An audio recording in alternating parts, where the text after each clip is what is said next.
I never thought I'd end up across a courtroom from my own father. The man who once taught me how to ride a bike, who'd cheer when I brought home A's from school, now sat behind a polished oak table, his lawyer whispering in his ear like a vulture feeding him lines. His eyes didn't even flicker toward me. That's when I knew. The man I'd come to face wasn't my father anymore. He was something else. It all started 3 years ago when Mom died. It was sudden, a heart attack in her sleep. She was 5'6", healthy, vibrant, the kind of woman who smelled like vanilla and lavender and always hummed while cooking the morning I found her. God, I can still hear the quiet, that heavy, impossible quiet of a house without her. Dad changed after that. He'd always been distant, successful, proud, the kind of man who measured love in money and obedience. But after the funeral, he became cold. He sold Mom's car the next week, then started talking about restructuring assets. He called it practical. I called it cruel. When the will was read, Mom had left everything to me. The house, her savings, even the little lake cabin we used to visit every summer. Dad looked like he'd been slapped. He stormed out halfway through, muttering about fixing this nonsense. 2 weeks later, I got the lawsuit. He was suing me, his only daughter, claiming Mom's will was invalid. Fraudulent, he said. A manipulative act by an emotionally unstable child. Those were his words. I couldn't eat for days. I'd loved him. I'd spent nights comforting him after Mom's death, making sure he ate, cleaning his house. Now he was calling me a liar. My lawyer, a kind woman named Evelyn, tried to prepare me for the emotional toll, but nothing could prepare me for sitting across from him at that table, watching him pretend he didn't know me. The trial lasted months. He wanted everything, the house, the bank accounts, even Mom's jewelry. He said I was too young to manage responsibility. I was 26. He smirked every time his lawyer brought up my unstable history. I'd been to therapy for anxiety after Mom's death, and they twisted that into proof of manipulation. I cried every night. But I also learned something. Pain has a strange way of teaching you patience. I started noticing things, the little cracks in his story, the smug certainty in his lawyer's tone, the way he always referred to my assets, never our family. By the 4th hearing, I wasn't scared anymore. I was angry. One afternoon, during a recess, I found myself outside the courthouse, standing by the vending machines, staring at my reflection in the glass. I looked hollow, pale skin, dark circles, a stranger in a navy blazer. That's when I decided. I wasn't going to let him rewrite our family's story. I started digging through Mom's old files, tax records, emails, insurance forms, anything. One night I found a folder labeled Private 2019. Inside were bank statements, signed documents, and a handwritten note from Mom. Diane, if you ever need to understand the truth about your father, look at account HON735.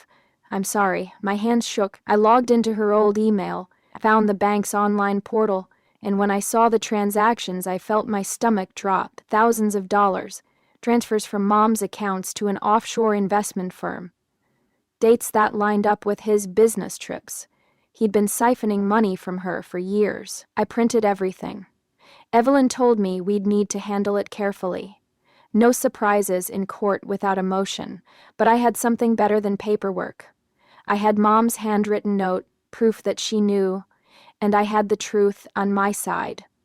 When the final hearing came, the courtroom was freezing. I remember the hum of the air conditioner, the smell of old wood polish, and the sound of my father's shoes as he walked to the stand, confident as ever. He wore a gray suit and that same condescending smile. His lawyer began him, painting him as a heartbroken widower, trying to correct an unjust manipulation. I almost laughed. When it was my turn to speak, my voice trembled at first. But then I looked at him. I remembered the nights he'd screamed at Mom for spending too much, the way he'd made her cry over nothing, the way he'd turned his grief into a weapon against me. I told the court about the will, about Mom's wishes, about how he'd ignored her final words.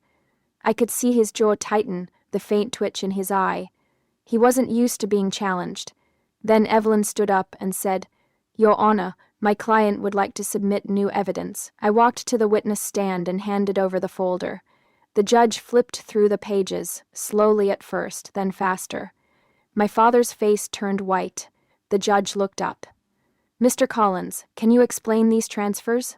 His lawyer tried to object, but the judge silenced him. I'm asking your client. They'd stammered something about business accounts, but I could see it, the panic behind his eyes. For the first time, he looked small. That's when I leaned forward, my hands gripping the edge of the stand, and whispered the two words that changed everything. Tax evasion. The room went silent. The judge froze mid-breath. Evelyn placed her hand gently on my shoulder, steadying me. Would you like to elaborate, Miss Collins? The judge asked. I nodded. My voice was calm now, steady. My father wasn't just hiding money from my mother. He was hiding it from the government. Offshore accounts, undeclared income.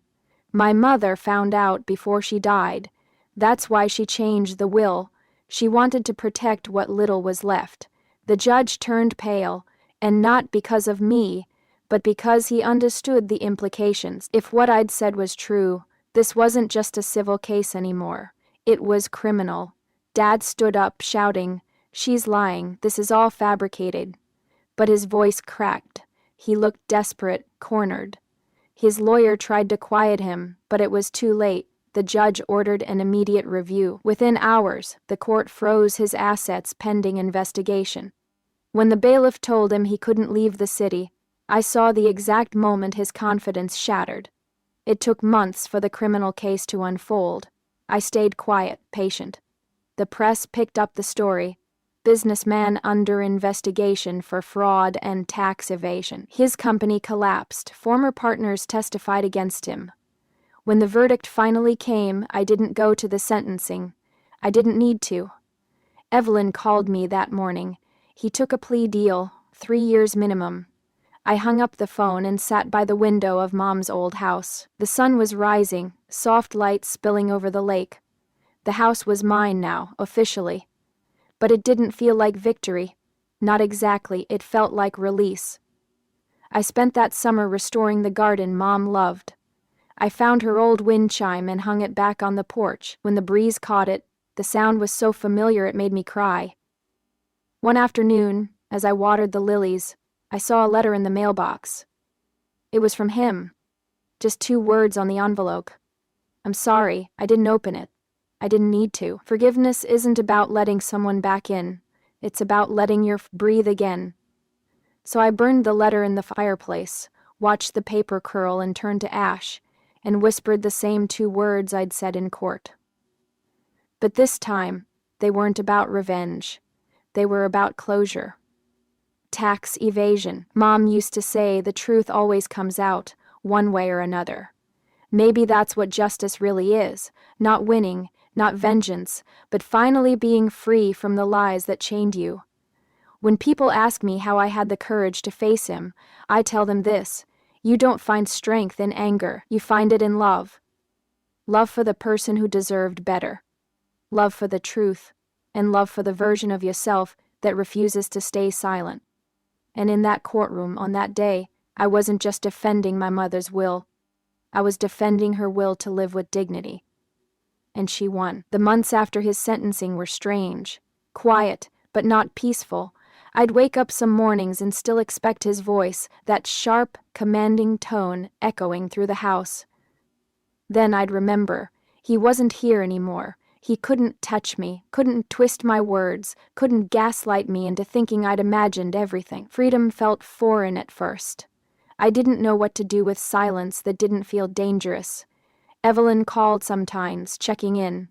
"How are you holding up?" she'd ask gently. I'd tell her I was fine, that I was getting there. But the truth was, grief doesn't leave just because justice arrives. It lingers, quieter, but still there, like smoke after a fire. I started volunteering at a local shelter for women going through legal battles. Women like my mother, like me. Most of them came in with haunted eyes, clutching folders in fear. I recognized that look. One night, a woman named Marcy broke down crying in the lobby, holding her toddler. She said her husband had frozen their accounts. I sat beside her, handed her tissues, and said softly, "You'll get through this. The truth has a way of surviving." It felt like something Mom would have said. A few weeks later, I went to visit her grave. The air was cold, early winter, the kind that bites your cheeks. I brushed away the fallen leaves and set down a bouquet of lilies, her favorite. For a while, I just stood there, not saying anything. Then I whispered, "It's over, Mom. He can't hurt us anymore." And for the first time in years, I felt peace. I didn't know what to do with the house. Every corner held a memory. Her laughter in the kitchen, her perfume on the hallway curtains. But there was also the shadow of him, his anger, his control. So I made a choice. I renovated it. I tore up the carpets he'd chosen, repainted the walls, filled the rooms with color. I turned her sewing room into a small library. At night I'd sit there, light a candle, and read her old letters. One evening, while sorting through boxes, I found an old VHS tape labeled Family Trip 2003. Curiosity got the old player and watched it. I dusted off the old player and watched it. There we were. Me, 12 years old, splashing in the lake. Mom laughing behind the camera. Dad pretending to grill but burning everything. He looked human then. Not the monster I'd later come to fear. For a moment I saw the man he used to be, before greed devoured him. When the tape ended, I didn't cry. I just whispered, "Goodbye," and ejected it. 2 months later, I got a call from a private number. It was the prison. He wanted to speak to me. I almost hung up. But something in me, maybe curiosity, maybe closure, said yes. When his voice came through, it was softer than I remembered. We sat in silence for a few seconds. Then he said, "Diane, I'm sorry." I didn't respond. He continued, "I lost everything. The house, the company, my name. But the worst thing I lost was you." The words were meant to sound sincere, but I'd learned how to read between his lines. I heard the guilt, but not remorse. He was sorry for losing control, not for what he'd done. I said, "You didn't lose me, Dad. You gave me away the moment you decided money mattered more than family." He went quiet. Then, almost a whisper, "Do you hate me?" I thought about it for a long moment. "No," I said finally. "Hate would mean you still have power over me. I just don't think about you anymore." And I hung up. That was the last time we ever spoke. Years have passed since then. I've built a life that's mine, one not defined by courtroom battles or betrayal. I teach art now at a community college. I tell my students that art is about truth, about finding beauty in the things that tried to break you. Sometimes, when I walk by the courthouse on my way home, I look at the steps and remember the day I stood there, trembling, whispering those 2 words that changed everything. And I smile, not out of triumph but gratitude, that I found the courage to speak, that I didn't let silence win. Last spring, I decided to sell the lake cabin. I used the money to start a scholarship fund in Mom's name, the Clara Collins Foundation for Women in Law. Evelyn helped me set it up. When she handed me the final paperwork, she said, "Your mother would be proud." I think she's right. The night I signed the papers, I walked out onto the porch, the same one where Mom used to sit with her tea. The air was warm, cicadas humming in the distance. I closed my eyes and listened, and for a fleeting second, I swore I heard the faint sound of her humming. And in that moment I realized something. Revenge doesn't heal. Truth does. Justice isn't always about punishment. Sometimes it's about reclaiming your peace, your story, your name. My father demanded everything, the house, the money, my mother's memory, even my sanity. But in the end, I kept the one thing he could never take, my voice. And when I whispered those 2 words that made the judge turn pale, I wasn't just exposing his crime. I was breaking his hold on me forever. That's the part people never see, the moment after victory, the quiet strength that follows pain, the part where you realize that justice doesn't come from the court's decision, but from your decision to stand up even when your voice shakes. I'm not the scared girl I once was. I'm Diane Collins, daughter of Clara Collins, survivor, truth teller, and that's everything.